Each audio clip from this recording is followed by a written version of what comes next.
Hey, folks, next up on This Week in Law, Micah Ascano, Franklin Graves, and Mike Keys join me. I'm Denise Howell.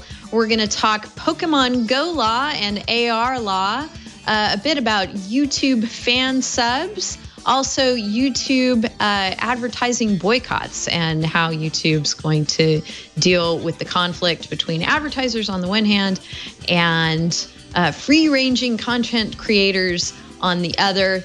And of course, this week being the week that it is, we're going to spend a good deal of time on the Fyre Festival, what you need to know as a marketer and what you need to know as an online influencer to not have your face in your palms or other people's faces in theirs when they look at your actions online. All this and more next on This Week in Law. Netcasts you love. From people you trust. This is Twit. Bandwidth for This Week in Law is provided by CashFly at CACHEFLY.com.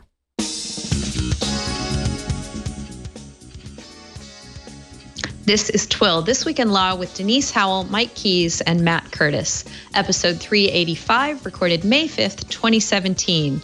Hashtag I am a shill. Hi, folks. I'm Denise Howell, and you're joining us for This Week in Law. We're so glad you've been able to make the time to join us here, where we are going to discuss at length, as we generally do, interesting issues at the intersection of technology and law. We've got a great panel of folks to do that with today. My co-host, Mike Keys, is back. Hello, Mike. Great to see you. Denise, great to be here. Great to see you. Sorry I missed last week, but happy to be here today. Great to have you back. Matt Curtis, for those of you who are looking around for him going, where's Matt? Matt's, I believe, taking a test today. So he is off and will be back shortly. And as long as we're doing programming notes, we will be off next week on May 12th. So we'll skip next week, but be back at it the week after that. And our panel today includes our very first ever intern with the show, Franklin Graves, who has long since graduated from our midst and is practicing law himself, has been for some time, out in Tennessee, Nashville, Tennessee, right, Franklin? Yes, that's correct. Thanks for having me again. It's great to be on. I think it was 5 or 6, maybe this summer it was 6 years ago that I was an intern. It's insane, but yes. You broke ground and no one's ever quite been able to fill those great big shoes that you left. Franklin, thank you. Yes, as we go through our show today, Franklin is responsible for much of what we do and how we do it, for helping me out that summer that he was an intern. So it's wonderful to have you back on the show, and just great to reconnect and touch base with you, Franklin. And Franklin has a friend who we haven't had on the show before, but who is a lawyer and a consultant to law firms in all things that make them fast, efficient, and otherwise provide goodness to how they deliver their legal services. And that's Micah Ascano, and he's joining us today as well. Hello, Micah. Hi, thanks for having me. I'm excited to be here. It's really great to have you, Micah. Great to meet you. And we have some really fun stuff to discuss this week. Lots of things relating to advertising this week, of all things. So let's get into it and talk about the social web.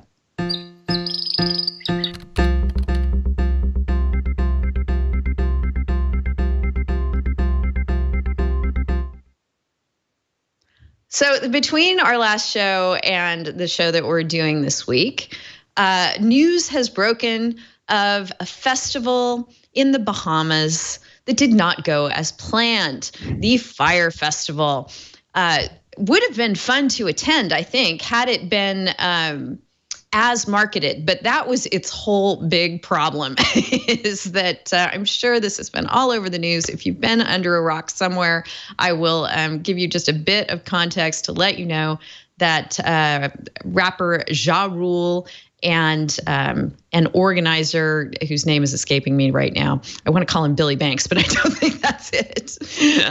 In any event, I'm sure IRC will correct me and let me know the name. In any event, these folks had never put on a concert before, but decided that they would raise a bunch of money and try to put on this very elite remote on a Bahamian island event that was going to be 2 weekends long and sort of in the tradition of Coachella with hip hot trendy bands and hip hot trendy people in attendance, and did this huge marketing campaign of consisting mainly of models on boats in the Bahamas and frolicking and having fun and making it look like, gee, why wouldn't you want to be at the Fyre Festival and enjoy this lifestyle for a couple of weekends? So a bunch of people shelled out a bunch of money. Some of them actually were flown to the location, which was not the represented location, apparently, according to the various lawsuits that have ensued in the wake of all this.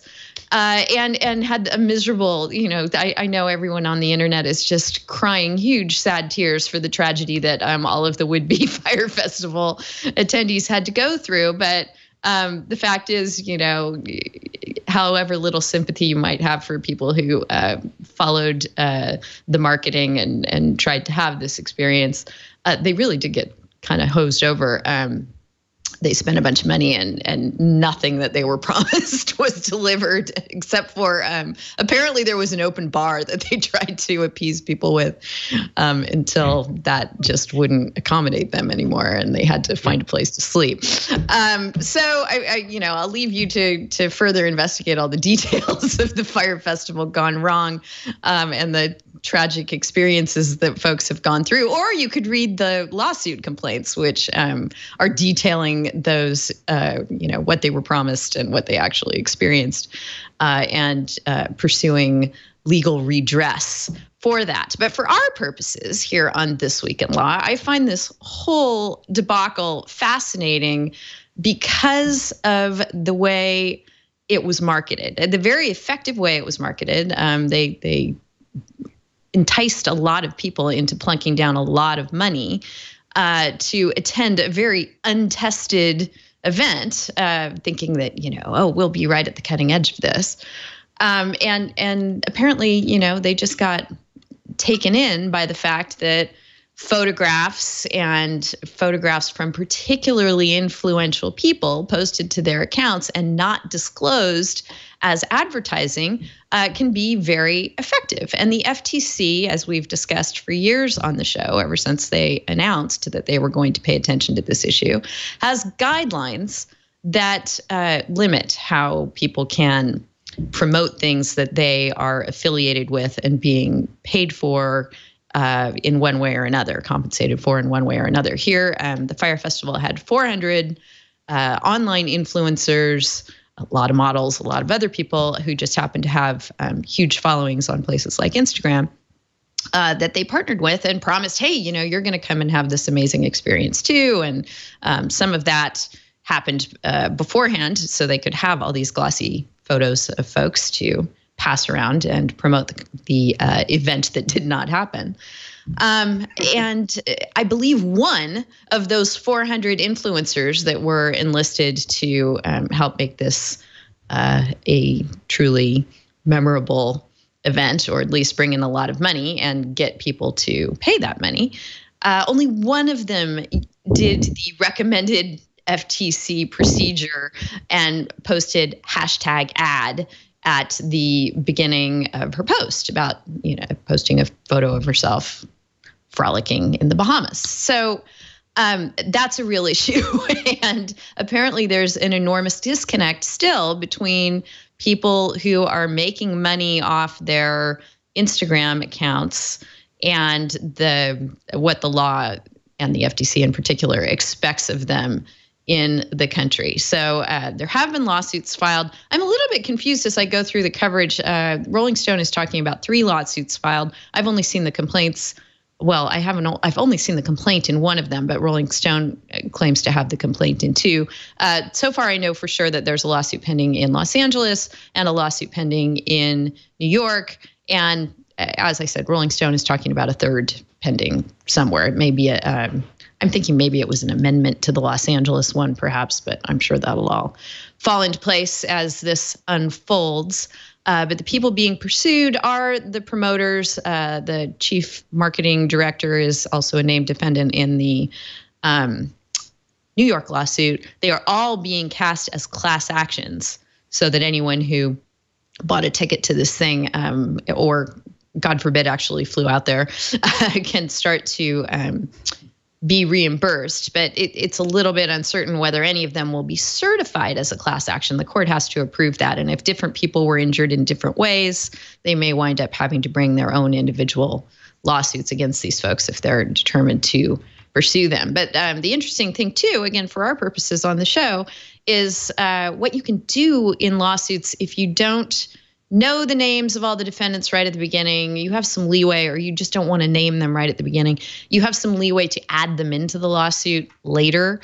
And one gets the feeling that that's what's going to happen with at least the Los Angeles lawsuit, and possibly the New York one, whatever one is, whatever other one might be pending too, as the Doe defendants. If you ever see a complaint and you see that various Does have been sued, those are people that defendants to be named later. So it's certainly feasible, and I would be actually surprised if a number of these influencers, these 400 influencers, didn't get added into the lawsuit as well for having misled people and failed to comply with the FTC guidelines. And of course, the FTC has something to say about that too. As far as we know, the FTC has not commented yet on this incident, although in recent months, they have been paying attention to and issuing further guidances, sending direct letters to influencers they don't feel are complying with their rules, and reminding people, as they've done over the years since their guidelines first went into effect, that you can't just bury your disclosure in a series of hashtags at the end of the post. It has to be at the beginning of the post so that it will be understood. And you can't use things like hashtag partner, because that's too vague to convey what's actually going on here. The only thing we know for sure, well, the FTC hasn't even said that this would fly for sure, but they have several times said that if you put hashtag AD at the beginning of a post like this, you're probably going to be okay. Likely be effective is the language that the FTC has used. So, Mike, did you watch all this unfold with the same amount of face palming as I and the rest of the internet did? I did. I was blown away by the various news accounts, not only from the marketing perspective, but then exactly what happened when people were on site and how it was just a complete and total disaster. Lots of potential issues here from a legal perspective, as you pointed out, Denise. There apparently are 3 different lawsuits. The influencer angle is a very hot area right now that the FTC is watching like a hawk. And the reason being, as we've talked about before, is when you've got influencers out there that are peddling products or services for a third party, if there's a material connection between that influencer and the brand, that needs to be conspicuously and clearly disclosed, that material connection. So it's clear to consumers that this particular influencer is being compensated in some form or fashion. So you can assess the situation as a consumer and decide how much weight or influence or persuasiveness you want to attribute to that particular influencer. So, as you noted, there's 400 fire starters here. I would imagine that many of them will ultimately be named in the lawsuit. You mentioned the Doe process that has been invoked. So it'll be interesting. Of course, influencers could potentially be liable, and liability can clearly trickle down to the brand as well, or the promoters or producers of this particular show. Should also point out that the FTC, the guidelines are pretty specific that you as a brand or a promoter, you are responsible for the acts of your influencers. So it's a fairly perilous situation here. You've got to, from a regulatory legal compliance perspective, you got to keep control on your influencers and be watching what they're doing quite carefully. So this is going to be fascinating to see how this all plays out. Now, these FTC guidelines have been in effect for several years. I forget exactly how many now, but we've certainly talked about them on the show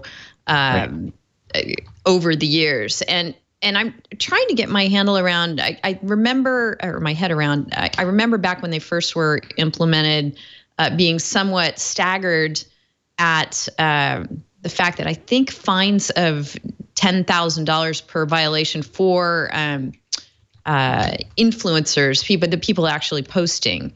That number sticks in my head, but I haven't checked it again before the show. And I know that over the years, the FTC has certainly hit the people hiring the influencers for huge numbers. There was a $40 million settlement involving Lunata Biomedical and a $250,000 fine for something called legacy learning systems for not having adequate disclosure in their affiliates' reviews and products. So certainly in going after the people hiring the influencers, I don't know what we want to call them, the people with these brilliant marketing strategies, the FTC has shown that they will definitely speak loudly with their fines, and I guess that we've seen fines in the thousands of dollars so far for various people who've been unaware of their obligations. And the reason I think this resonates with me so much is we've been talking about it for so many years, and I think that people are still completely in the dark as to what they're supposed to be doing, and that they're kind of a deer in the headlights when somebody comes to them, like these Fyre Festival promoters. And I'm not calling Kendall Jenner a deer in the headlights, okay? But they brought in 400 people, and you would imagine that of those 400, some of them don't have legal staffs on retainer, and are just happy to be approached, and just happen to have huge Instagram followings for whatever reason, whether I don't want to go into their and I can't go into their various motivations and methods. Maybe some of them are just really good photographers, right? And so for someone like that to get some recognition that, hey, we like what you're doing, we think you could definitely help our brand, and we'd like to pay you for being involved in this thing that we're planning that's going to be fun and interesting, they might just I just am suspecting there's some naivete there that needs to get chased out. And it's been several years now, and it seems like it hasn't gotten chased out. Franklin, what do you think of all this? The first time I actually heard about the whole Fyre Festival debacle was, I think it was right after it was happening, or right as it was happening. It was one of my favorite tweets. It's from Christina Warren. She tweeted out, I think all she tweeted was the ball pit photo from DashCon in 2014. And if you're familiar with your internet memes at all, that might mean something to you. But it was just hysterical to me how disorganized this was, and how it's definitely a lesson to learn for any conference or festival organizers, for sure. And you mentioned Kendall Jenner, and I just feel so sorry for her recently, because she had the Pepsi ad that came out that was pushed aside for a little while by the United flight video. And then now she follows it up with this whole Fyre Festival debacle being involved in it. So she just can't seem to catch a break, poor thing. But one of the issues that I kind of think is really important to talk about here, especially from a legal perspective, are the insurance issues. So if you look at the complaint that was filed, the one that you point to, it looks like there's a Delaware entity that's established, Fyre Media Inc. So one of the questions that I have is whether they have insurance coverage that is specifically for concert or festival promoters. And the reason why that is so relevant and on my mind, and it was one of the first things I thought about, was because if you remember back to, I think it was 2011, the music industry there were shockwaves sent throughout when the horrible incident happened at the Indiana State Fair, where the stage collapsed and people were killed. It was because of the wind. And we probably talked about it on this show. But the promoters that were involved, like Live Nation and even the country music band Sugarland and other parties, they were brought into a whole legal mess as a result of that. But it ended up settling in 2014. So that was a huge learning curve for the music industry in terms of making sure that insurance is, first of all, insurance is in place, and then documents are properly signed by all the parties involved. And, you have clearly defined who is liable for instances like this. So I hope that Fyre Festival or the Fyre Media Company had protections from a legal standpoint in line for that. But the fact that their organizers, the actual individuals, are getting dragged into the lawsuit is definitely not a good sign. But yeah, so you mentioned the FTC guidelines as well, and that's something that's was on my radar recently as well, because the FTC actually, back at the beginning of April, they released that blog post that kind of got circulated where they detailed that they had sent around those letters to all of the social media influencers, or a select group of them. And I love this article in law.com where the reporter, who is the reporter? He did a great job, and I was really excited to see that freedom of information request had been sent. But regardless, a FOIA request was sent, and the names have now been released of all the celebrities that received those warnings about their Instagram posts not being properly sponsored or disclosing the sponsorships on them. So I think there's a lot to learn right now. And if I can give a shout out for a quick second, there's a nonprofit group called the Internet Creators Guild. I'm actually a member of it just because I do my whole YouTube channel and everything. So it's a great resource for that side of things. But they actually do a great job of educating creators about issues such as FTC guidelines. So if there are internet creators that happen to be listening, or one, I would definitely share that organization, because, as you said, Denise, it's very important to make sure that creators are aware of the issues that they could be potentially facing, from regulatory issues all the way down to just getting help on being a creator and surviving off of that and having a living from that. So quick shout out to Internet Creators Guild. Yeah, I'm so glad that they exist for the people that you mentioned who are actually attempting to make their social media or online presence their livelihood. But I remain concerned too about people who just, are that's not their goal. They just happen to have a social media presence, and it happens to be influential as an afterthought. And there are a lot of people like that as well. And even, in the context of watching this all unfold, it occurred to me that I don't know if you guys have ever experienced this. Regular, Joe on the street folks walk into a restaurant or some sort of establishment, and they're asked to provide a positive Yelp review while they're there, or some other kind of review online. And if they do so, they're, I don't know, maybe comped something at the restaurant or given some little tchotchke or something. I think that totally falls within these FTC disclosure guidelines, or that one should assume that it does. Yeah. So, it doesn't, you might just go, oh, what a great idea. I'm enjoying my meal. I'll post a positive review and they'll take something off the bill. You can't do that without putting hashtag ad on, or you risk, it's probably highly unlikely that, rank and file citizens who get approached with such a strategy, a marketing strategy, would be pursued by the FTC. But it's totally possible under the guidelines. So people should just be aware of that. Micah, we haven't heard from you yet. What are your thoughts on this whole train wreck? It's really interesting. As I was watching all the comments over the weekend, of people responding to this kind of horrible occurrence, there wasn't a lot of sympathy for those that's affected. And with that, I kept wondering, while I think there's clearly something that wrong occurred, and there will be people who will be getting in trouble and having financial repercussions over this, I'm not sure we're going to see a lot of punitive damages or even any real major response outside of, refunds, surely because there's not a lot of social outrage about the people who were affected. It's more of a running joke than it is, oh, we feel bad for these people. Now, is that fair? Maybe not. But if this was a different kind of social class of individual where we really felt bad, I think you'd see a lot more punitive damages coming across, a lot more, worrisome outrage.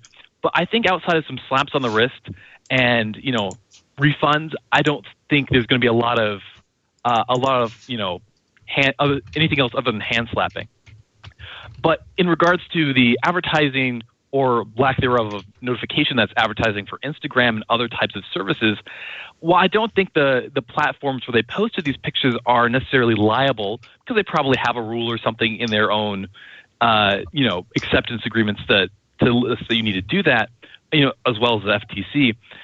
I think from a practical standpoint, those tools themselves to share the pictures and are getting people famous should be taking proactive steps to say, hey, if you do start advertising, if you are compensated, you do need to do these things to stay in compliance. And again, I don't think it's necessarily as a liability thing, but I think it's probably the right thing to do to help individuals who don't have in-house counsel, who aren't well versed in how they should be doing these things, to keep out of trouble and keep the use of the platform viable going forward. So I think there's some, steps they can take to help mitigate this type of thing happening in the future. Yeah, absolutely. I would love to see that anyone who's engaging in affiliate marketing with influencers gives them, they I guess sort of tread a little dangerously toward giving their affiliates legal advice, but I'm sure they could work around that and just say, hey, you should be aware that there's a legal issue out here, and these are, we have exposure to, and this is how we'd like you to present this kind of post. So that would certainly be a good idea. It's somewhat stunning that of the 400 influencers, you would think that, I hate to keep singling out Kendall Jenner, but you would think that maybe she would be the one, or someone, maybe Gigi or Bella Hadid would be the one who actually had, enough advice from their teams of folks to have them do it the proper way, but none of them did. And maybe it's time to fire Chris. I don't know, but it's well, Denise, I think if you that law.com article that I mentioned, and I just found that. Yeah, and Ryan Barber is the person, the journalist who submitted the FOIA request and got the list. But I was kind of surprised the names of the people on there. It mentions Jennifer Lopez and Snooki from the Jersey Shore back in the day. Oh my God! But Lindsay Lohan, Heidi Klum. I think that all of these people are celebrities that I would expect to have proper counsel, especially when they receive such a significant income from simply tweeting out or Instagramming a photo. It just seems to me like they would at least be educated on the proper ways, and maybe their counsel doesn't fully understand the guidelines because it's just unclear. I'm not sure. So it is, in my opinion, it's helpful to have the article that you sent out and the guidelines clearly disclosed by the FTC and just read, because it really helps you kind of understand if you are advising clients on these issues, to just simply read through and make sure that you have a full grasp of all the different technicalities of how these types of posts should be disclosed. Yes. You also mentioned, though. Go ahead. You also mentioned, a significant amount of money, but for some of these people, is that amount really significant to them? So, if it's not significant to them, are they really going to run it by their lawyers for, a small fraction of what they make in a day? So I think that's another kind of thing to look at. Is I think for a lot of them, it wasn't that big of a deal. It was just a quick thing. Right. It would be so wonderful if Snooki were the one affiliate person who had gotten it right, crossed all the T's, dotted all the I's. I want to live in that world. I had one other. Before we leave this topic, if we were, Franklin had mentioned the issue of insurance. Many commercial general liability policies have exclusions for such claims as fraud, breach of contract, and these sorts of things. So to the extent that these lawsuits allege fraud, which I know at least one of them does, claims like that typically wouldn't be covered under a policy. So some of these folks, consumers, may be out of luck if they're looking for a deep pocket insurance company to pay up. Right. I mean, if you look through all the coverage of the Fyre Festival, there's the one inside article from the person who was working for them a month before everything went down and saw the writing on the wall, saw that they weren't paying the talent, and that's why the bands started backing out. They just weren't getting the checks they'd been promised. So I suspect if there's no insurance, there's probably very little to come after. Franklin mentioned that we have a bunch of stories about this and everything else we're going to discuss today that are all collected for you if you'd like to look at them too. If you go to tagpacker.com/user/thisweekinlaw, you'll find our whole list of stories for today under episode 385. And if you're a Flipboard person, just find me. I'm D. Howell on Flipboard. I have a This Week in Law magazine, and we put everything in there too. And one of the things that's really useful if you want to avoid these kinds of situations for yourself, either as someone posting online or as someone who wants to work with people to promote your brand, is, let's see, it's called the FTC Disclosure Guidelines, an in-depth exploration of what affiliates and merchants need to know. And it's from marketingland.com, so you know it's good.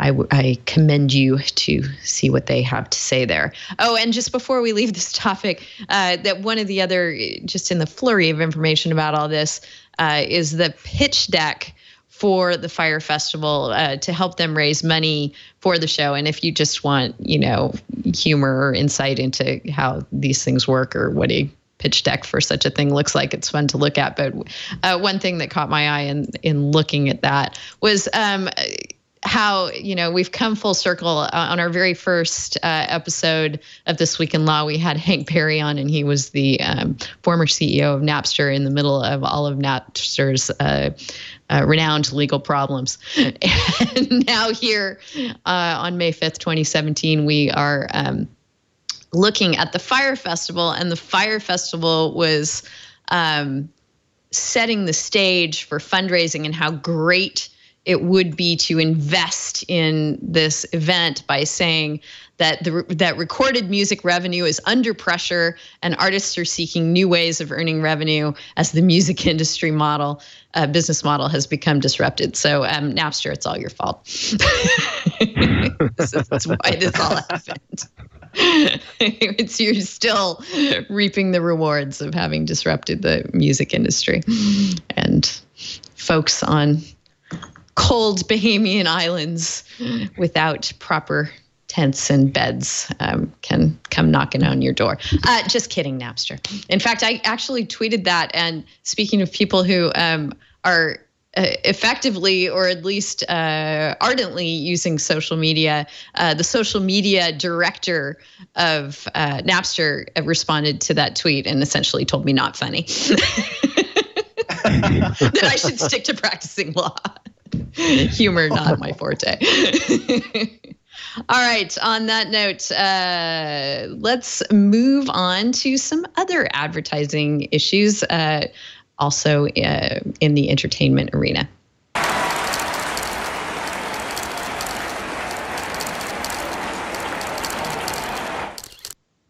So while I was busy following all the Fyre Festival unraveling, I wasn't really busy following what's been going on with YouTube, but Franklin was, thank goodness, and let us know so that we could talk about it on the show today. It seems like there has been really a kerfuffle about ads on YouTube, and it arising out of the fact that advertisers, big name brands who are not trying to put on new music festivals, people like Coke and Pepsi and others, are under pressure to ensure that their ads do not become matched up with some of the more controversial content that one can find on YouTube.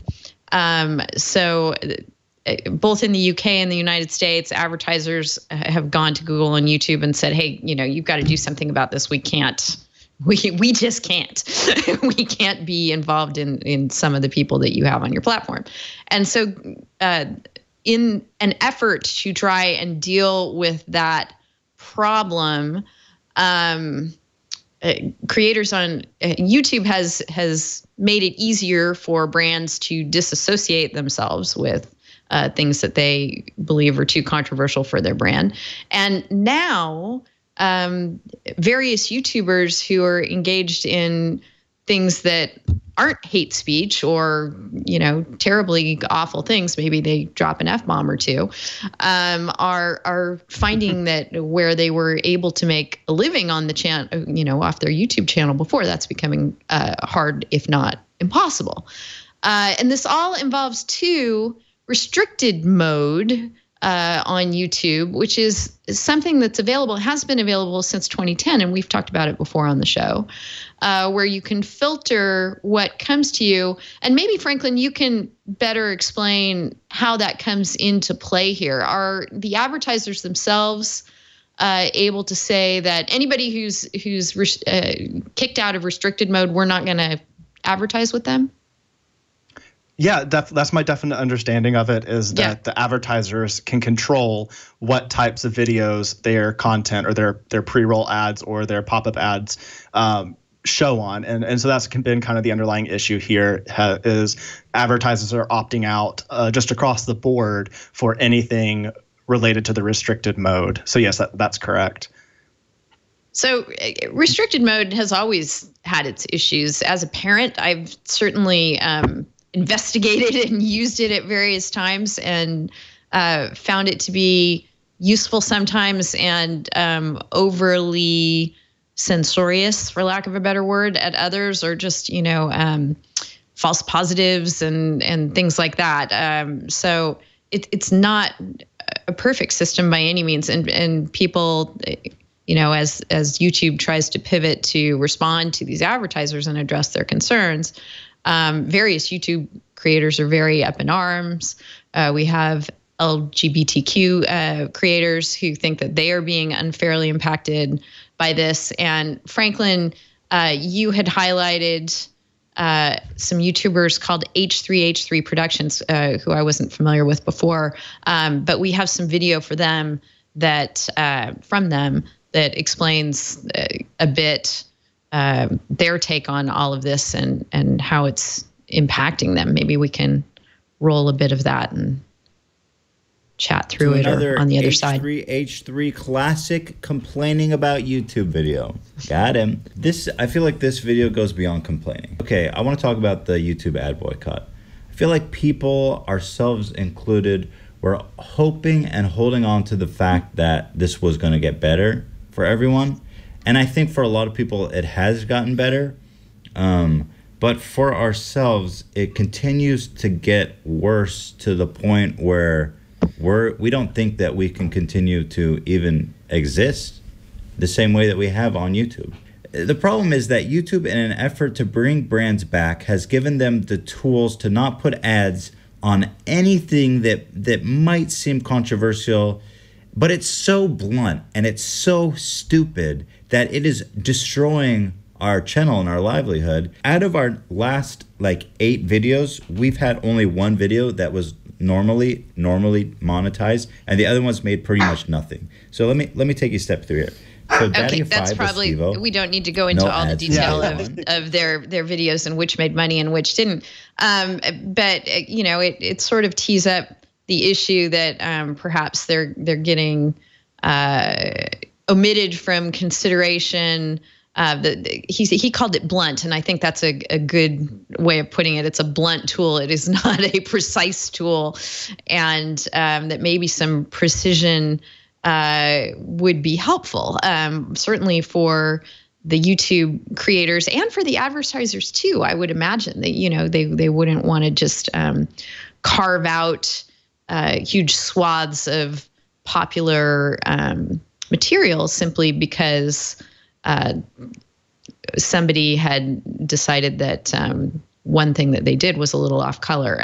So it seems like YouTube's got kind of a big challenge on its hands here. One thing, that the creators need to bear in mind is that although they were given this opportunity to monetize in one way, I'm sure they were never given assurances that would remain in place, for eternity. And YouTube has, definitely the ability to change the way it approaches advertising and deals with advertisers and makes advertising available to the content creators. So you're kind of, if you've decided that is your platform, you sort of get what you get. And Denise, if I can also add, I mean, we kind of have to remember that YouTube is owned by Google or Alphabet and whatever their corporate structure is.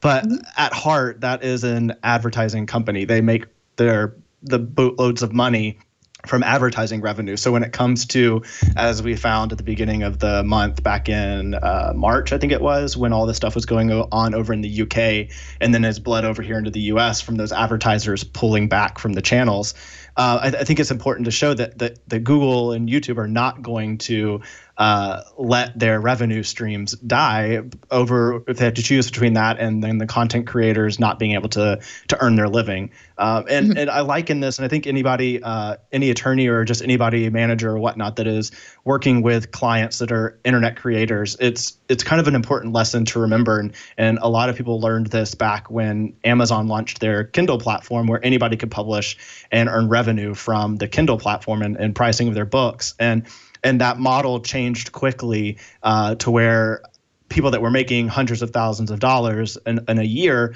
off of their Kindle books, self-published authors suddenly were making tens of thousands. And that's a huge, or even just thousands, and that's a huge decrease in revenue.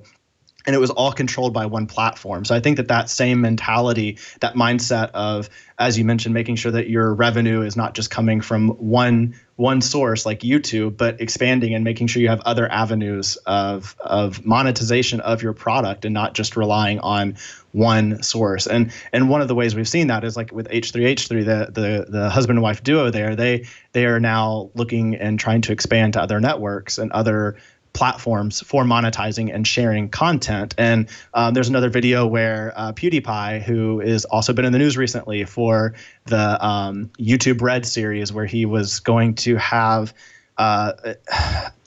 I don't want to sound ignorant on this because I don't want to go any further with it, but I know it had to do with the Holocaust and very anti-Semitic comments or viewpoints on that. But regardless, the big creators. Yeah, I just think of him as a Minecraft gamer. Exactly. But when did we get into the Holocaust? They're leaving the platform and they recognize that YouTube or Google are going to put advertisers first. And it makes sense from a business model, but at the same time, those eyeballs, those big stars bring a lot of eyeballs, without which advertisers wouldn't really care about the platform. So it's kind of a cyclical thing here, and it's going to be interesting to see what comes of this. But if you mentioned you weren't familiar with H3H3, but they've been in the news recently as well, because they have the lawsuit going on about the fair use, because they took another creator's video and basically cut it up and provided commentary on it and uploaded it to their channel, and then they got a lawsuit. Copyright lawsuit, and now they're in the midst of that. So that might be another way that people have heard their name before. If you're not a full-time YouTube watcher, if you haven't cut the cord yet, or if you don't just watch a lot of videos on YouTube, that might be where people have heard of them before. Right. Fascinating. We had a comment in IRC that then scrolled by me. Oh, there it is. It's from Reverb Mike saying, YouTube, what other source is there? Well, that goes to your point, Franklin, that it'll be interesting to see the fallout of this. There are other sources. One of them's Twitch. What are they doing? Yeah, so as I mentioned, PewDiePie, who you know from Minecraft gaming and a lot of other Let's Play style videos, has actually moved over to Twitch because Twitch recently launched a new affiliate program, and they're bringing on partners and Twitch is the Amazon company. I guess to back up a little bit, Twitch is the Amazon-owned video game streaming platform where Let's Play videos, that's the style, that's the term used for videos where you basically sit and watch somebody playing a game while they're either commentating on it or just talking about anything and everything.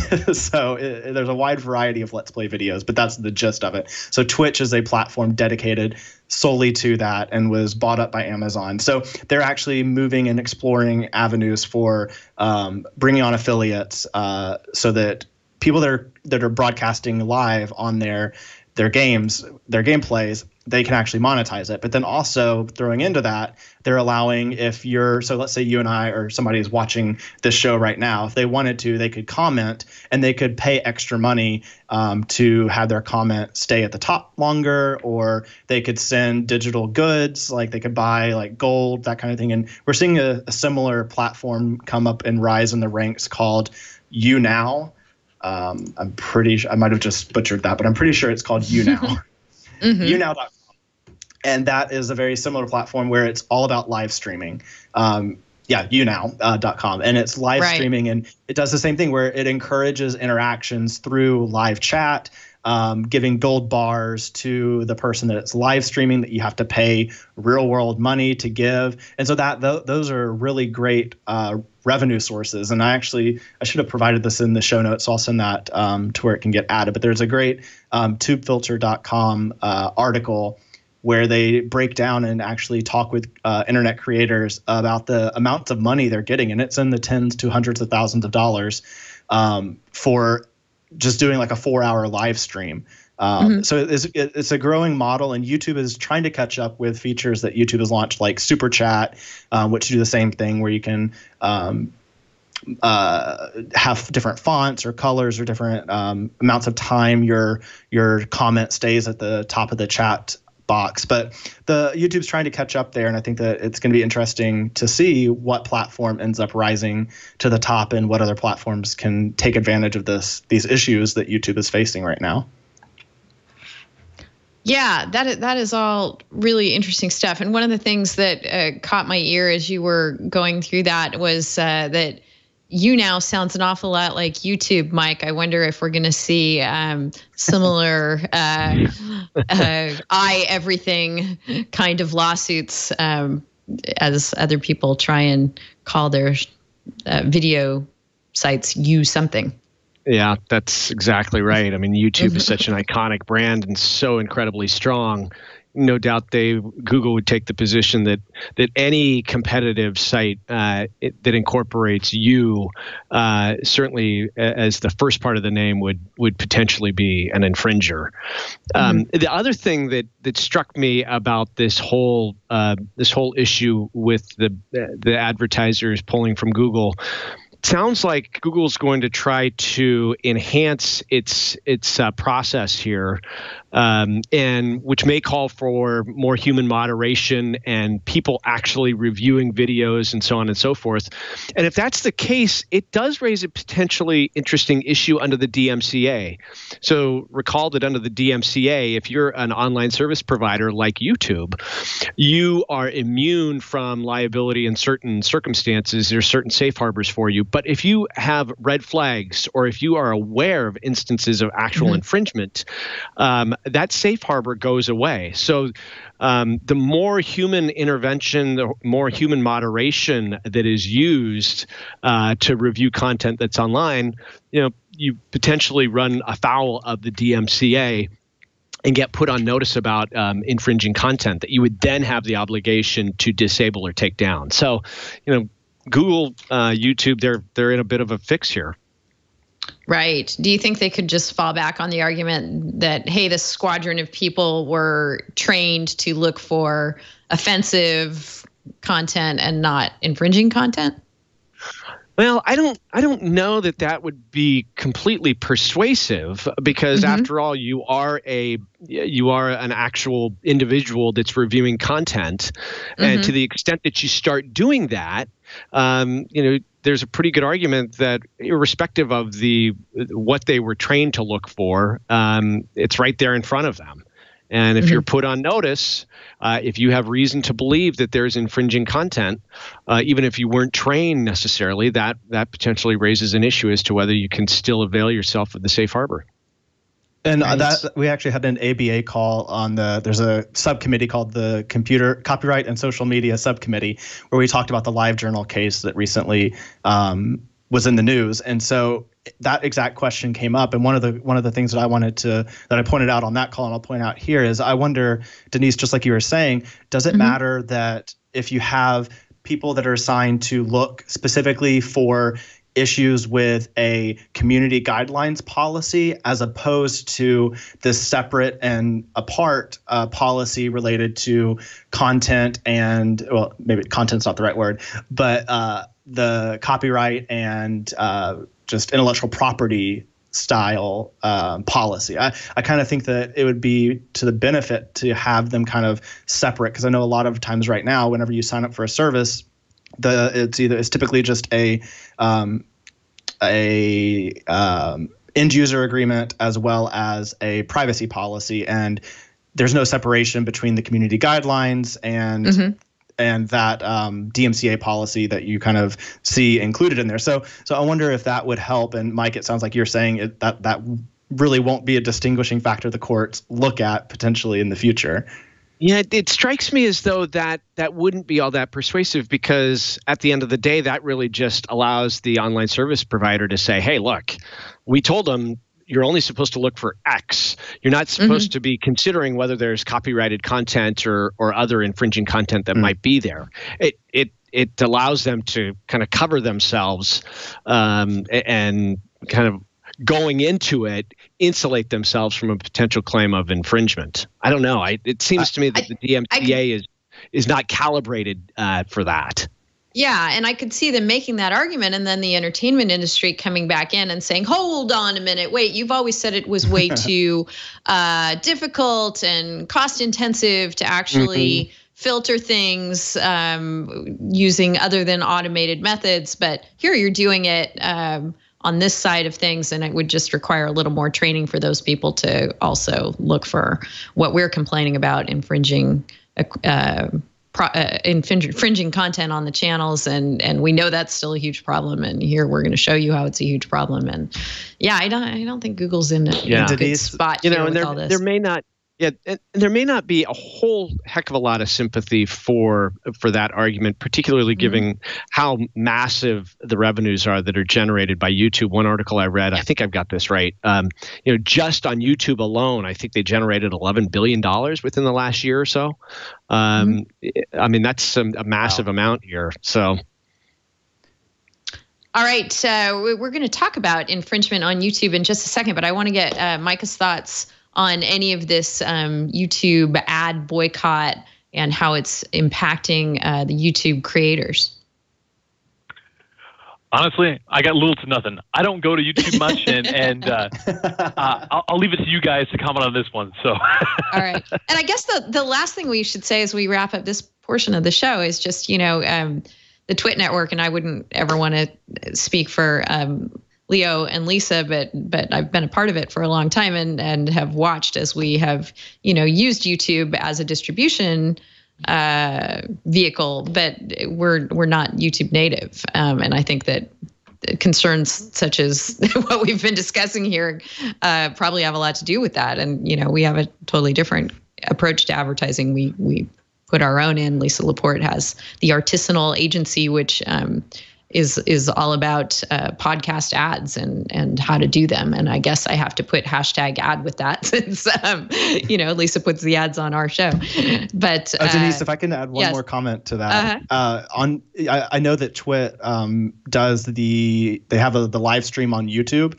And there's actually, YouTube has built in, this actually was announced a couple months ago, I think. They announced that you can now, it allows anybody that's uploading content or live streaming to check a little box under the settings for individual videos or live streams and say it includes a paid promotion. And that will actually, for the YouTuber, display automatically a text down in the bottom left. You might have seen this already if you're watching videos on YouTube. It'll say includes paid promotion. So that's been a really interesting way to kind of see YouTube fall into and provide a way for creators or anybody putting video content online to disclose in that capacity.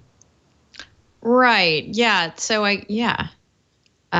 so from the get-go, if you're watching something, you're complying, the creator's able to comply and let people know, hey, I'm not just getting off or you're getting on YouTube and spouting off and correct. That I'm having ads associated with the show, and they may or may not be YouTube ads. Does it run either way?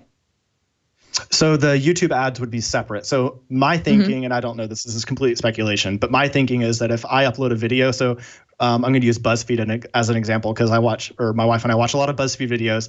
And if we watch a dog video that ends up being sponsored by Pedigree or Purina or somebody like that, then it gives first of all, it gives the creator, as I said, the option to put that notice at the beginning of the video right when it starts, which the FTC seems to like. And then also, in my mind, I would think that YouTube might be using this so that their advertisers, they can say, hey, this video, an algorithm or something can say, hey, this video is already including an ad of some kind. Maybe we have advertisers that don't want their ads to run either as a pre-roll ad or as a pop-up ad. We don't want that to roll with something else that might include sponsored content that YouTube or Google is not controlling. So I think there are two different ways to look at that, both benefiting the content creator as well as YouTube as a platform serving ads. And of course, everybody who uploads to YouTube has the choice not to have ads at all. And if you already have ads incorporated in your content, that might be one reason why you'd make that choice. All right. So tell us about fan subs, Franklin, and this case in the Netherlands. I think this is really interesting. I've certainly stumbled across various videos where something that I want to watch is in another language, and in order to be able to watch it, someone has put to make it pleasant for someone, say in the United States, to watch it, someone has dubbed it with English subtitles so that you could understand it. There was a case in the Netherlands that didn't like that. Tell us why. Yeah, so there's an anti-piracy association in the Netherlands called BREIN. Breen. I'm probably butchering that. I apologize to any of our Nordic region listeners, but so they decided to raise some money. There's an organization called the Free Subtitles Foundation, and they decided to raise money to take this anti-piracy group to court over the use and creation of fan subtitles. So Torrent Freak was the one who had a great article about it, and then Ars Technica also put out a really good follow-up article as well. But unfortunately, I was unable to read the actual opinion because it is in Dutch. So I guess ironically, I think I tweeted this. Ironically, I need a translation or subtitles for that opinion to really understand what was going on. But from the reports that were happening, it just seems like the court ruled that it's illegal to create fan subs. So that's a huge blow to fan sub websites, and it's a very large industry, or not industry. That's kind of sounds like there's a commercial connotation behind it, but for the most part, there's a non-commercial industry and groups and community. Community is a better word. There we go. There's a large fan sub community that circulates fan subs for. Anime is probably one of the bigger ones that people utilize this service for, but I actually on Netflix has gotten into doing some really great content, and there's a show on there called Terrace House that it's a Japanese show that we're again, my wife and I are obsessed with it, and it's really interesting, but we have to watch it with subtitles.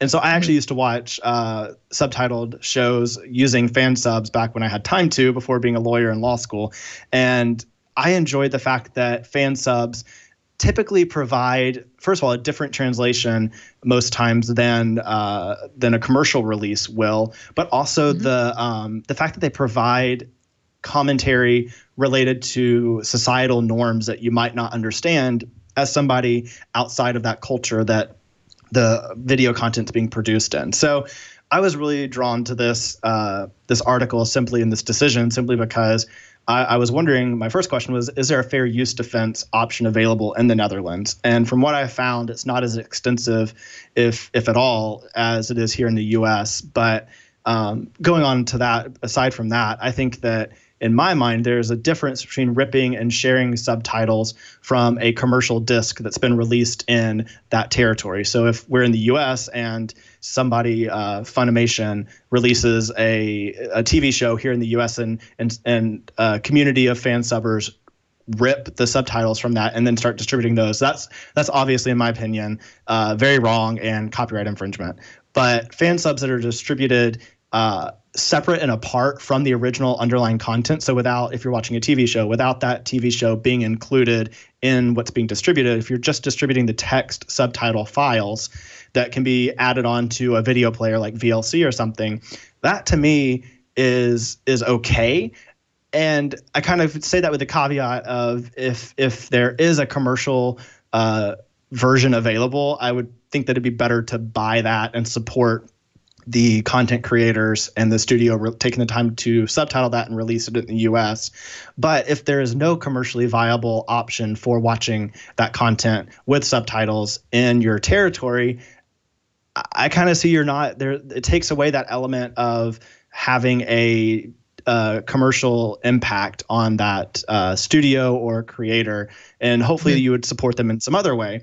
But that again, that all goes to not distributing the underlying content, just the fan subs. And then adding on, my last point I'll make on that is I believe that fan subs can oftentimes, as you see in that Ars Technica article that was just shown up at the top, you typically have your translation, your subtitles along the bottom of the screen, but then at the top, so fan sub communities are great about knowing their audience and giving clues. And so going back to my Netflix example, I mentioned Terrace House. There are a lot of times there are Japanese cultural things that you just don't understand and don't make sense. And so it helps to have somebody guiding you and kind of like a tour guide, guiding you along and better understanding why somebody said something or did something.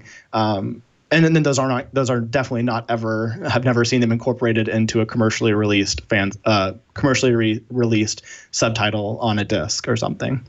Right. But I'm sure you're saying there's sort of a mystery science theater component to them where they're adding to your enjoyment of the original content. Yeah. And then the other thing I'm wondering about in considering this, these are otherwise non-infringing videos, right? These aren't videos that have been, ripped from a DVD and then fan subbed. These are videos that have been made available from the actual rights holders. So I think, or is that always the case? Just because I'm a huge proponent of respecting copyright. I think that's pretty obvious based on the industry I work in. But I think, as I said, I think there's a huge difference between taking a disc or ripping something off of a television stream or something like that and actually distributing the underlying content with the fan subs. If you're just distributing the fan subs and there's no other way maybe in a specific territory to get access to those, that's where I think that this can really help, and it's doing a service. And Now where that person in that territory ends up getting the video content, I would hope that they buy it from like an import, buy it some other way, and then rip it themselves and then add the fan subs back when they're playing it by themselves. But again, who does that, Franklin? who does that? But that's kind of my content creator looking out. You're living in a lawyerly dream world. On record, that doesn't happen. I can dream. But I think the main reason I say that and I make that distinction is because I do think that it is very important. If you're watching and enjoying a show of some kind, it's important to support the creator. And so whatever that might be, support the studio, support the creator, regardless of, I'll just leave it at that. Yeah.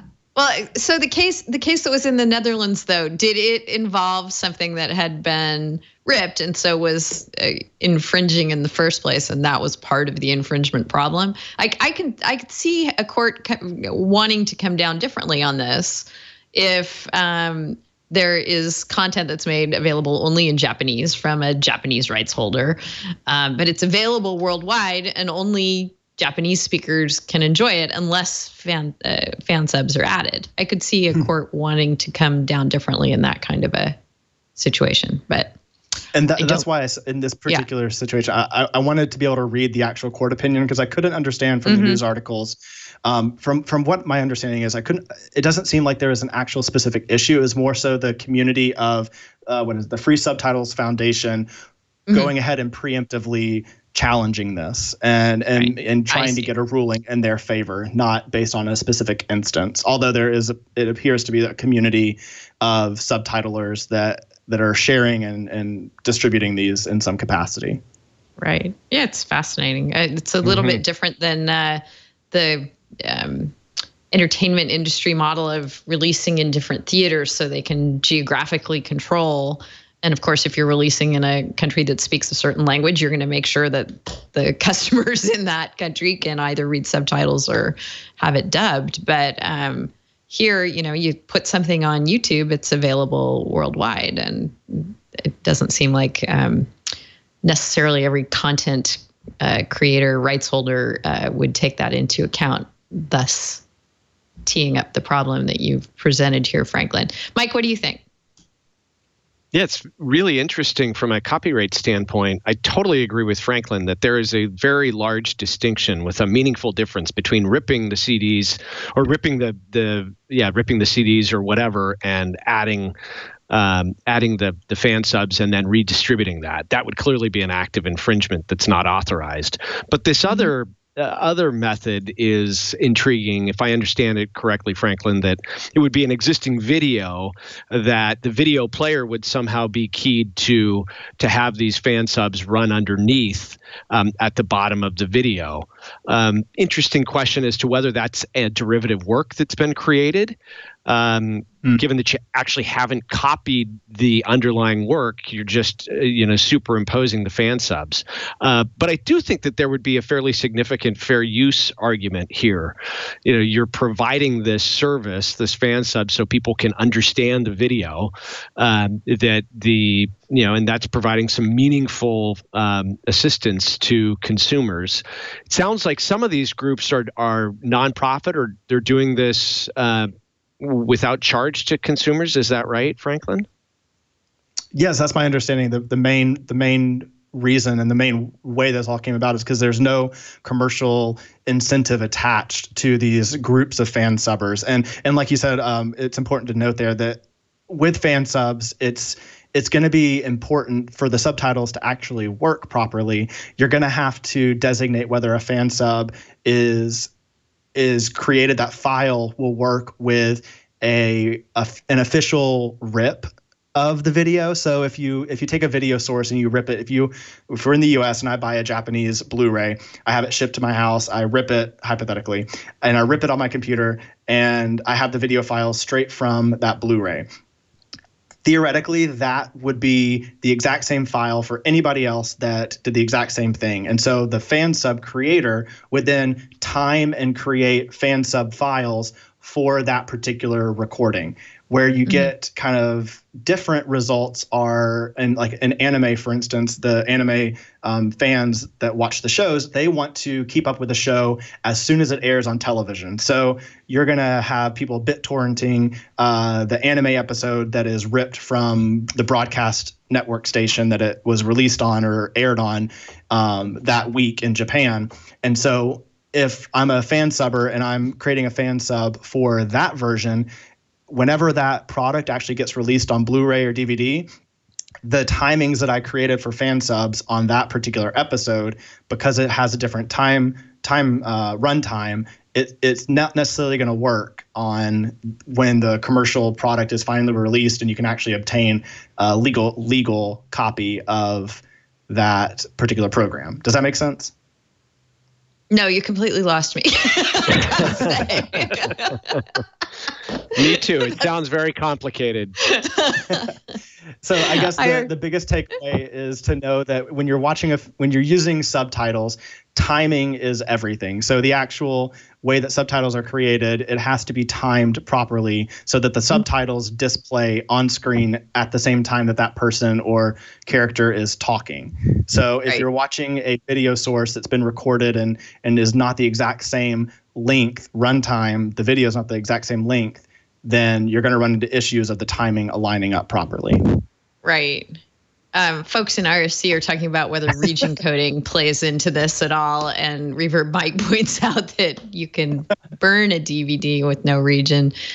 But if anyone is still burning discs, he says. I think it does impact it doesn't impact your ability to put fan subs with the video, I guess. It would impact your ability to actually use a DVD if you're using a player that doesn't have the right region coding. right? That's how that would come up.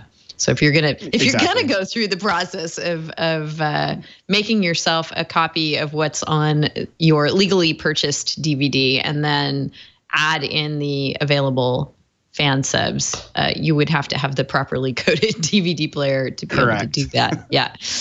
Okay, got that. No one does that is going to be our first passphrase for this episode of This Week in Law. We put these passphrases in case you are a lawyer or other professional who likes to listen to our show for professional credit in your field. If you would like some more information about that, head on over to wiki.twit.tv. Find our This Week in Law page there. If you're a lawyer, we've got the various jurisdictions and links to their various forms. You did that, Franklin. You did that, right? You made this chart for us. Yes, I hope it's been updated. We are still using your chart. We are not updating Franklin's chart. So you might find some dead links there, but it's at least a starting point. You should know that we are not an approved provider in any jurisdiction of the United States because the hoops to jump through for that are rather extensive. But if you would like to go through the process, yes, and the cost too, and the various applications, and it's just they don't make it easy. But you can go ahead and apply on your own and pay a small fee that would be far less than, what most MCLE programs, that stands for Mandatory Continuing Legal Education. They can be kind of costly. So if you like our show and you want to make use of the fact that maybe you can get some credit in your jurisdiction, we're all for it. Go for it. Let us know how it goes. We'll help you out however we can. So no one does that. One of the ways we help you out is we put these phrases in so that if you're watching or listening, you can demonstrate that you did so. Some jurisdictions like to see that. Yes. So Micah, anything on fan subs? I was sitting there thinking, I kind of disagree. I think the fan subs would be a derivative work that's infringing. Because I think it definitely would just create a mark, or the industries or the people who control the copyrights for these different shows and anime might be waiting to kind of build up a pent-up demand before they go into this market. And so you're potentially, affecting their profitability by making the dubs or the subs available later down the road. So I think, in my mind, it's a pretty clear derivative infringement. That said, I get where Franklin's coming from, where some of these subs with more cultural context could be very handy, because I, in fact, had a Japanese house guest stay with me for a few months, and we would watch foreign television, and we'd pause the show so he'd give me context of what's actually happening, because the joke didn't make any sense to me. So I get the benefit to that, and I had a live-in translator for it, but I still think it would be a derivative work that would get some people in trouble. Right. And maybe there's a parallel here. In our family, my offspring likes some various series of Japanese light novels that are published in Japan and originally in Japanese. And they eventually get published in English, but it takes a while. So like what Franklin was saying, if you're a huge fan, you don't want to wait around for it. But, that's what we do. We wait until the English publication, because who's going to go through and translate a novel and then make it available? And that would, I think, clearly be infringing, certainly if they were selling it. So, as far as I know, if that's happening, it's not something that I think people avail themselves of. I think they wait patiently or impatiently for the English translation to come out from the actual publisher.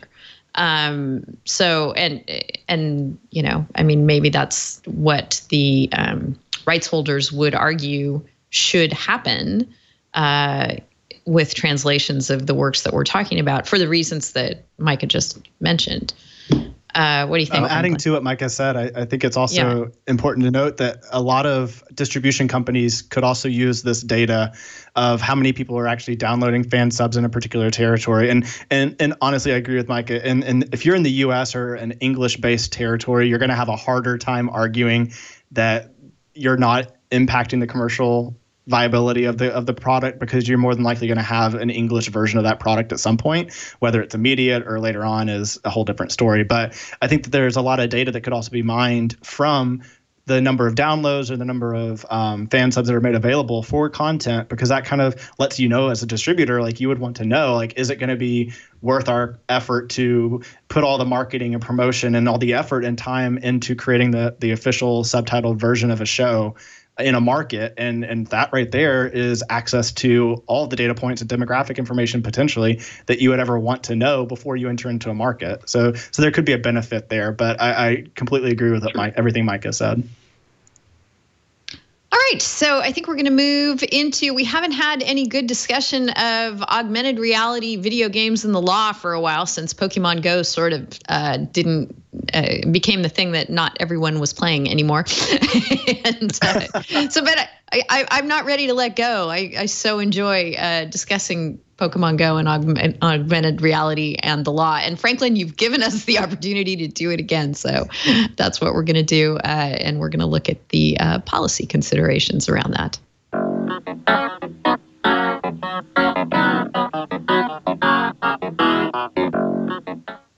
So I'm letting you drive the bus here, Franklin, since you have sort of two groups of stories, one involving Pokemon Go and its privacy policy, and the other involving a permit in Milwaukee, Wisconsin. So which one should we take first?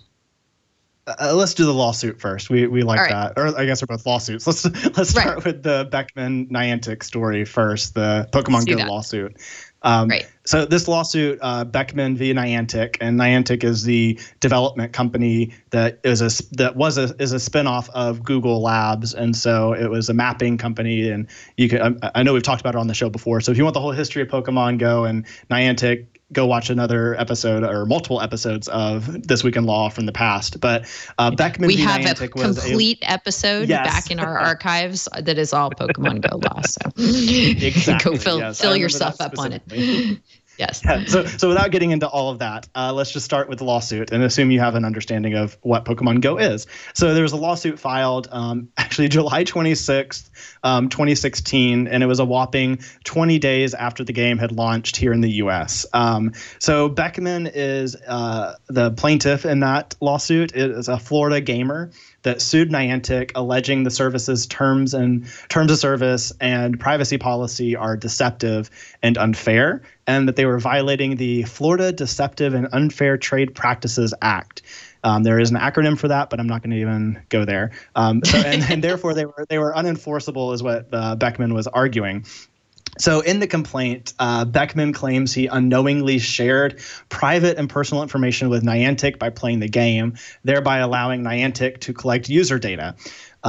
So fast forward, not much was happening. And actually the CLE panel I did back in April, which we'll talk about in just a minute, at that point, this case was not much was happening. But then earlier this week, we finally got an update on one of the first Pokemon Go lawsuits filed. So a judge signed an order on Monday of this week saying that Beckman lacked standing because he failed to show that he was actually injured by the alleged violation of the terms of service and policy.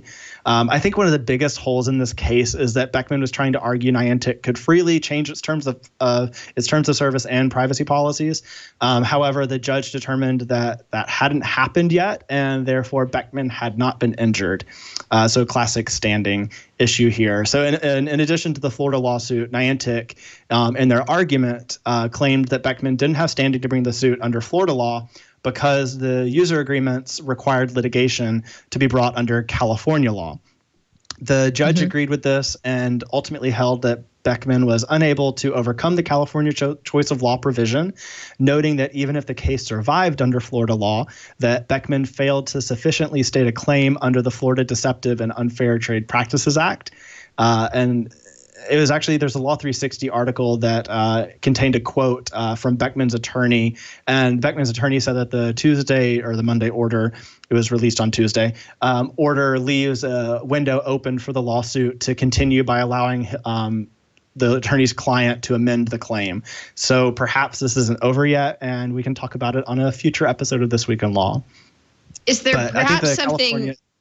It sounds like there may have been something that Niantic was doing with its privacy policy you mentioned something about the ability to update the privacy policy. Of course, people can do that as long as they give notice. Was there some sort of implication that Niantic didn't have to give notice, or what was that bit of it? It's kind of confusing. Well, I mean, one of the early issues that we saw with Pokemon Go was the Google sign up. They were under heavy fire, and a lot of watch groups were pointing out that by signing up for the service, which you could only do through either connecting your Google account or signing up with an email address, it was basically giving full permissions and full access to your Google account, at least from the screen that was displayed.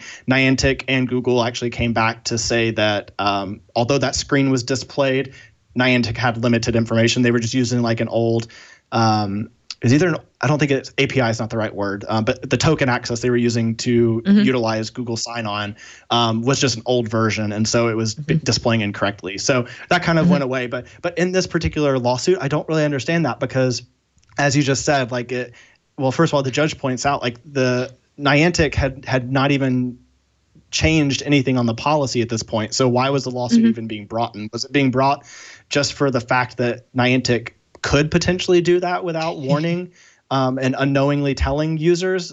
I don't really understand. You would think a company like Niantic would have. We have to get into the head of the plaintiff and why he filed the lawsuit, and that's hard to do. Yeah, but exactly. Yes, but interesting. I was just wondering if this sort of gave Niantic a heads up that, hey, you might want to tweak your privacy policy in this way because it could lead to a suit down the road. But it doesn't sound like it sounds like the only takeaway here is, hey, if you ever do change the privacy policy, be sure and give adequate notice or someone might sue. So correct. Hopefully they already know that. Yeah. And then also the only other thing with this case is I think the California jurisdiction issue is going to be a pretty heavy hurdle to overcome too, for obvious reasons. Right. Any thoughts, Micah? Not so much, but I do have a question for Franklin. What level of Pokemon Go trainer are you? I feel this is relevant to the case. I'm opening it right now. I am a lowly 21 or 22. I think as Denise said, I have stopped playing. So I got just that far too, and then stopped playing. I never made it to 30. Did they ever make it so you could go past 30? Oh yes, you could definitely. I think you can go higher than that. I haven't been to any local gyms to see recently, but So here we go. It looks like, I'm at level 21. Yep. I like it. If you can see. I like it. There we go. Are you Team Mystic? Oh, of course. Yeah. Of course. Absolutely. I can barely remember that I was Team Mystic. All right. Further augmented reality related stories await us. And this is something we did discuss on our show that was all about AR games and specifically Pokemon Go. I believe we talked about this Milwaukee, Wisconsin requirement that people get permits for where you could play augmented reality games. And this was a permit requirement, if I'm remembering properly. They wanted Niantic and others like them to get the permits. So they got sued for that, right, Franklin? Yes. So it was an attorney named Brian Wassum is representing Candy Lab AR, which is I think we have a link to show their website, but it's a company that creates augmented reality games, and I'm blanking on the title of their most popular one. It's something like Hold'em, some type of Texas Hold'em, but Texas Rope'em, that's what it's called. So the game developer for that particular game, so they actually decided to sue at the end of April, file a lawsuit against Milwaukee County, Wisconsin, because of, as you talked about before, the city ordinance that requires game developers to obtain permits if they offer virtual and location-based augmented reality features to players. So Candy Lab is basing a lot of their argument on the First Amendment. And so it's kind of interesting. There are a lot of different points to talk about, but one of the most interesting, I think, is the permit application, which is actually 10 pages long. And among other things, it requires that companies releasing the games go through this review process. So there's actually going through this review process does not even guarantee that a game developer will be granted permission. A second kind of issue that I've pulled out is that a game developer has to submit an insurance certificate that has a $1 million policy attached to it. So like of general liability coverage, which I'm assuming most game companies would have some type of general liability insurance policy, but whether it has to be specific to covering this particular county, who knows? But then the other interesting aspect is Brian Wasson points out is that the company has to make it available for on-site inspection.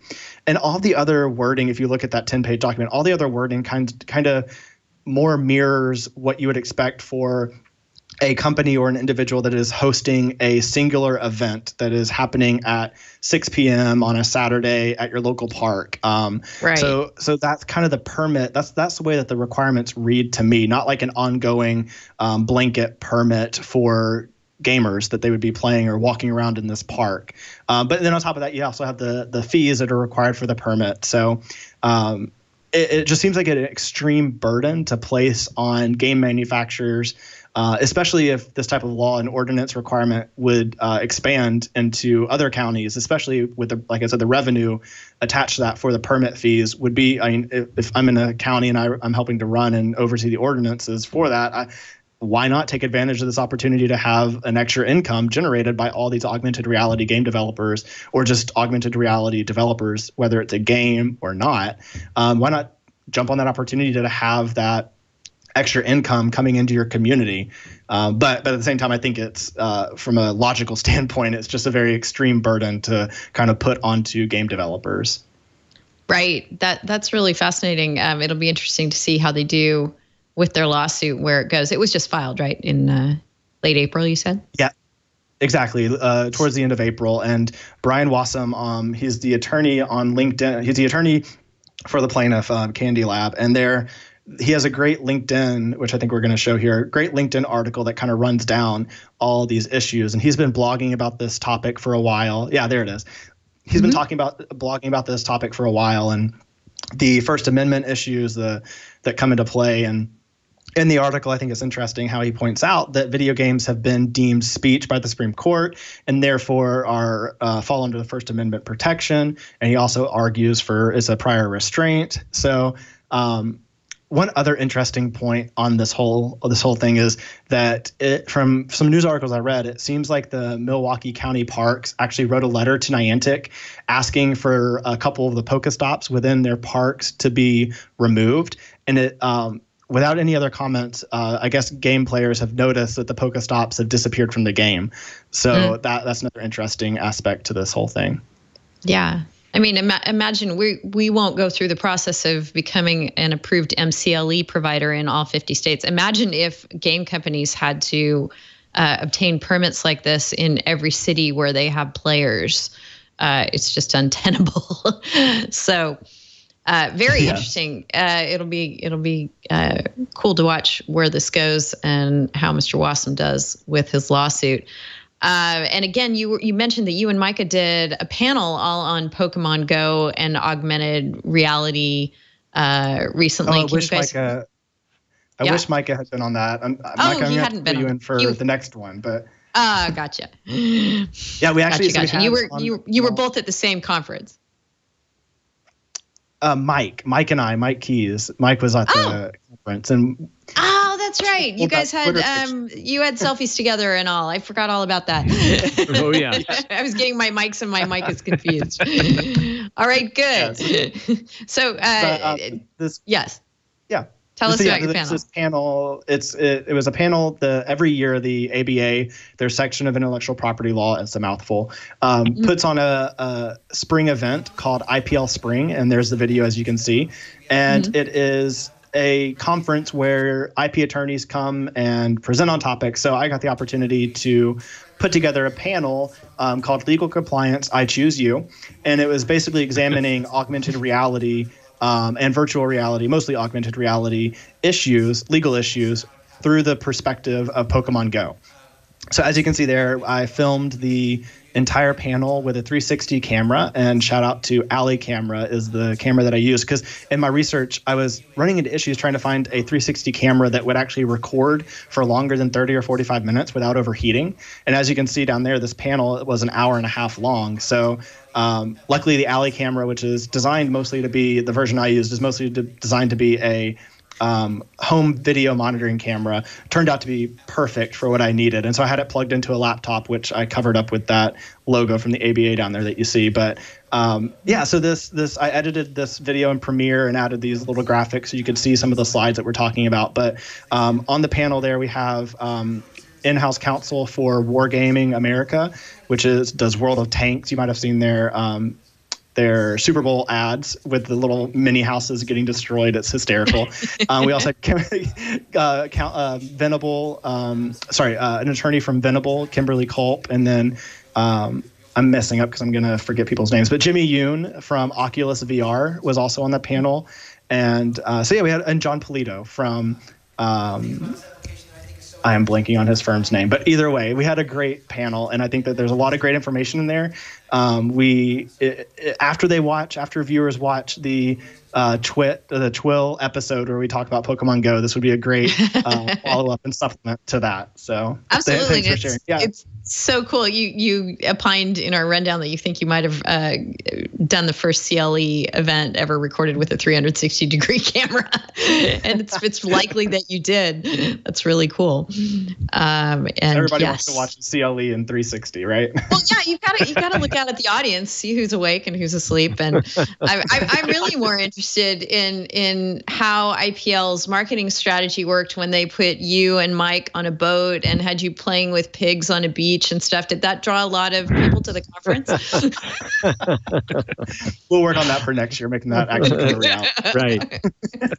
We'll make sure to disclose all those material connections, though, for sure. Good. Yes, absolutely. Oh, yes, and on this video, I actually uploaded this to the ABA IPL's YouTube channel. I actually did click the box that it includes a paid promotion, because I guess technically we are promoting the Alley Camera. So I did make sure to check that box. Whether or not they're not paying us to, they just gave us a camera for free, but still it's somewhat sponsored, I guess. Oh, yep. Free product. Yep. It counts. Yep. Definitely. There's a benefit. I would say so. All right. Mike Keys, anything to add to this revamping of our AR law and video games discussion, or revisiting, I guess is more what I meant to say? The thing that struck me, and of course I'm not a First Amendment scholar by any means, but in the article that I read about the county officials reviewing these various apps and games, apparently one of the criteria, or what they'll screen for, is the appropriateness of the app. Anytime that you have government officials opining on the appropriateness of the app, whatever that means, you're well into First Amendment potential violations here. So I did read the complaint also. It's quite a good read. So kudos to the gentleman that filed that complaint. Should be interesting to see how that all plays out. Yeah. Interesting sort of on topic, off topic, related topic comment from Bleep Blurp in IRC mentions that Pokemon almost died off because of the add-ons that were blocked that allowed cheating. And I very much remember that time in the game's history when it used to be, fairly seamless and a good experience to play. And then all of a sudden things just stopped working. Denise, were you one of the Wi-Fi walkers? No, I don't think so. Have you heard that term? No. Basically, you would turn off and on your Wi-Fi network on your mobile device or tablet. If you load it on a tablet, I don't even know. But you would turn off the Wi-Fi, and it would cause your character to move around because it would think that it was trying to connect to different Wi-Fi points. But either way, really random. I think it was unintentional. I think I remember times when my character was running around aimlessly, and I had no idea why that was happening. that could have been it. But it's sort of a good point, just related to the fact that, obviously game manufacturers have to try and block cheating in all manners of ways, but players are still going to try and do it. And if you're going to block what they're doing, you can't break your game, or it may wind up being a bad thing. Micah, anything to add? Not really, but that law is very interesting. I gut check tells me that it's not going to last very long, either by political pressure or by that lawsuit. But, it's a good, considering what was happening back last July, I can see people writing laws and doing things to, try to corral some of what's happening. In my neighborhood, you had rent-a-cops next to a shopping complex walking up to people who have been standing around looking at their phones for more than 5 minutes saying, "Are you playing Pokemon Go? You can't loiter. You got to keep moving." And if you're calling an Uber or something else, they'd want to see your phone to say, right, "Oh, no, I'm just calling an Uber. They'll be here in a second." So I can see this kind of, now that fad has leveled out quite a bit, I don't see this law sticking around too long. Yeah, interesting. Mike, anything before we move on? Nothing further here. Nothing further here. All right, then let's go to our favorite of the bumpers, the most ambiguous of the bumpers, the other bumper.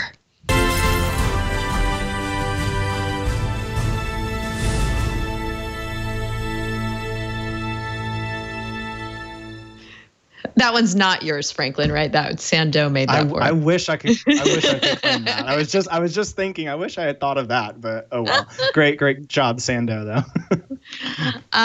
Yes, thank you. So, Micah, I'm not sure what sort of recidivism that assimilate, am I saying that right, is supposed to address.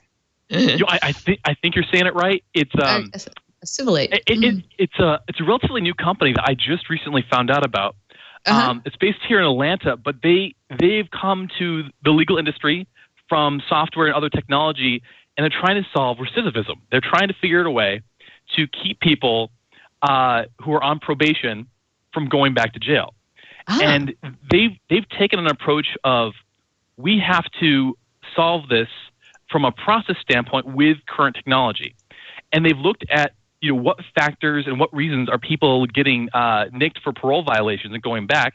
And they've realized a lot of it is kind of nitpicky stuff where, they missed a meeting, they didn't make an appointment, and they forgot to tell the parole officer. And they're trying to find ways to better solve those problems and make sure everyone's communicating and on the same page through a system or an app that parolee can use, that connects to their parole officer, it connects to other things, so they can show that, they're trying, they're working on it, they're getting better, and there's no reason to really, say there's a parole violation and put them back in jail.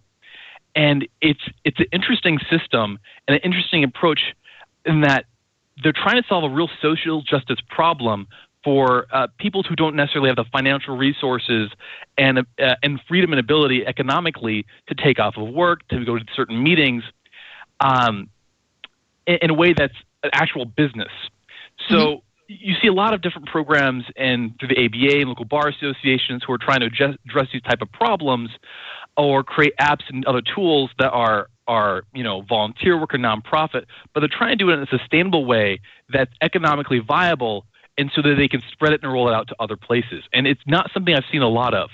And so while they're very new and they're kind of untested and they're just starting to get clients here in Georgia and other states, I like the idea of what they're trying to do that's effective to reduce the amount of money spent putting people back in jail and having, these problems reoccur, and do it in a way that is economical for them and still saves local government's money, and helping lower income individuals stay out of jail and helping their lives. So it's a very interesting thing that I have not seen this kind of app created before, or this kind of business model that's trying to do both a social justice type thing and be economical while they do it. Yeah. Well, we wish them well. I guess my reaction is kind of a little bit our first MCLE passphrase. No one does that. I'm wondering, what their uptake will be. If you're responsible enough to have a calendar app, maybe that would suffice for you, and maybe Accelerate has some specific aspects that makes them more tailored to this situation. So not knowing much about it, I certainly don't want to run it down. And they have a very worthy goal, it sounds like. So thanks for bringing that to our attention. And it is a super interesting way of addressing a legal issue through a technology. So that's one to keep an eye on. And that's a lot of what you do in your consulting practice, right, Micah? You look at how technologies can sort of tackle things that the legal industry has tried over the years and conventionally to tackle without technology. And that's right. And while I do basically consulting work, I work for just one law firm doing stuff internally for the one law firm. So I'm not actively consulting to different clients. Mm-hmm. And while I'm an attorney, I'm not technically an attorney for this law firm as my disclaimer, sure. Here. And, but it's true. There's a lot of law firms out there of varying sizes who are technology adverse, and to have to look at a problem that's really process technology specific and figure out what technology is going to be beneficial to make things more efficient so the law firm can be more profitable or reduce costs for the client is something traditionally lawyers have not been good at. And a lot of my role is looking at a problem, hearing complaints from attorneys going, I have a problem, go fix it, and figure out what process of technology can be used to help solve that problem and make it better. And, there are a few tools we use that are AI related, but I think that's a very young technology still. A lot of what we're doing is very kind of common sense. It just never has reached the legal industry with legal project management, matter tracking, pricing analytics. Yes, law firms are starting to use math in some of what they do to set a price or analyze their processes, but it's still relatively new for the legal industry, and it's exciting that we're trying to change to be a better entity and not just, increase our rates every 6 months because, hey, we need more money. Mm-hmm. Absolutely. And it's something that, we've done lengthy shows on AI in the law and various interesting technologies that are going to intersect, not just with the legal field, but with lots of businesses as well, and take conventional practices and make them, as you say, more efficient and cheaper to deliver. And that's something certainly the legal field needs some help with. Absolutely. Yes. All right. So let us move on to our animal selfie of the week.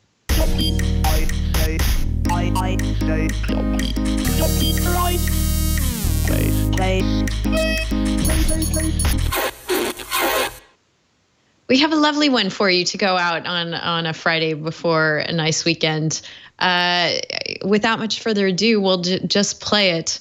I don't believe we may have had seagulls before, but this is a good one.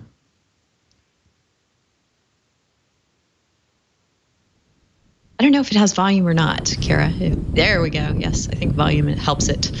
So the gull has taken someone's GoPro on a lovely sunset afternoon in San Francisco and literally flown off with it. Didn't dump it in the ocean, apparently, but dumped it nearby. And there's more to it, but the owners of the GoPro, I see that there's the selfie portion. We actually the goal was actually not just the cinematographer, but also the self photographer. So it qualifies on pretty much all rungs of our animal selfie test. Okay, well, Denise, how do we know? Animal took the video and was featured in it. Go ahead. Now, how do we know that is actually the bird that was doing the selfie? I mean, that could be his companion or something, just right? a flyby gull. Yeah. It could be. Yes. Okay. Just want to point that out for the record. Absolutely true. And then the owner of the camera runs in at the end and snatches it back up. So the camera was not taken too far away from them, thankfully. But that gull has a serious history, a serious history if it does. I'm not sure what that is, but possibly a future of bay sunset photography in it to pursue. I think it's fair to say that gull has a lot of gall. Definitely. Any gull that takes your GoPro has a lot of gall. Our resource of the week is an exciting one. Mike, you have a new book. Yes, we do. Tell us about that. Yes, it was announced at the conference that Franklin and I both participated in a few weeks ago in Washington, D.C. It's called Copyright Litigation Strategies. It was many years in the making. There's about 35 different authors that contributed to this work. I was one of the co-editors along with Dale Sandali. She's a partner at Kirkland & Ellis in New York. And it's a really great resource. It has about 30 different chapters on all facets of copyright litigation, starting with the demand letter phase all the way through appeal. So it was a labor of love over the course of probably 10 years, as you can imagine, with about 30 different lawyers participating. It's that is the definition of herding cats, getting everybody together, getting all of the articles written or all the chapters written, and then it went through a series of updates over the years and then peer reviews, and finally we pushed it across the goal line, and we've been really happy with it. And the ABA was a tremendous partner in putting it together and getting it published. So we're thrilled about it. That's fantastic. Copyright litigation strategies available from the ABA. And for those of you who are waiting for more ISP privacy policies as our resources of the week, keep waiting just a little bit longer. Going to get to the next one very soon. But in the meantime, I have a different privacy policy. This one's going to form more of a tip of the week this week. To look at, and I'm looking at this one because a relative of mine gave me this product, and so I immediately, of course, went and looked at the privacy policy. So I've actually looked at this one. It's not terribly lengthy, so I can tell you about it a little bit more easily. I could actually find it, which is something that most ISP privacy policies make a little bit difficult, especially trying to find the right one. And the reason that I bring up this one is it sort of has that same problem in a different way. You can find the privacy policy. This is for teleyears. A relative of mine gave me this product, and you may have seen their ads on TV or elsewhere. And they have a technology where they look at your telomeres, which are the bits on the ends of your chromosomes. And if they have degraded a lot, that's not a good thing. It means that your cells are older than they might or should be in actual years. So it's something that it gives you information about, how you can you should be worrying about reducing that's a good oxymoron. Worrying about reducing stress in your life if you have shortened or degraded telomeres. So that's what their science says anyway. And, if you're interested in taking this test, you might also be interested in how they deal with your data. So the privacy policy issue that they have is you may not quickly find the privacy policy that you're really interested in, which is the one that tells you how they're going to deal with the information that they take from your blood. The one that you can quickly get to and digest is their website policy, website privacy policy, which talks about cookies and the various things that website privacy policies generally talk about. It talks about COPPA, things like that. This is really kind of a UI issue. So that's why this is a tip. It's a twofold tip. Number one, if you are a person who wants to take one of these tests that gives you data about yourself and your health, and you're not getting it, directly from your medical professional, but from a company like this, you're going to want to find their privacy policy and see what it says.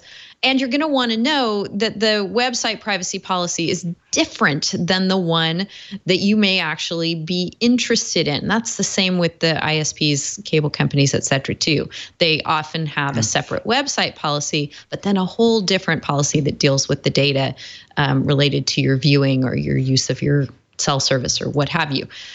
So be aware that you might need to look in a couple of places. And this one, my tip for the actual companies involved here putting their policies out there is you might want to pay more attention to your UI and how you present where your two separate policies are, because you can quickly get to the website privacy policy here, but then you're presented with text that's not bold and has links that aren't blue or really bright at all. They're sort of this dull sage green color. And you might just blow right by the fact that there is a protected health information privacy policy where you have to click a different link and go to that. And that talks about what they're going to do with your blood. And they seem to have some responsible language there that should assure you if you're interested in what they're going to do with your stuff. They are not selling it to third-party advertisers, as far as I can tell. So that's a good thing. So our tip related to tele-years and other similar privacy policies. Look for the right one, and if you are the company, present it in a way that folks can find the right one. And Franklin, you had an additional tip for us about hackathons. Yes. So I know that you have a largely wide variety of people that listen to the show, everybody from attorneys all the way to non-attorneys. And so I wanted to share this resource I have that's mostly geared towards attorneys, and it's called Every Attorney Should Participate in a Hackathon. Here's Why. It's a bit of shameless self-promotion because it's an article that I wrote, but Micah actually introduced me to the Music City Legal Hackathon.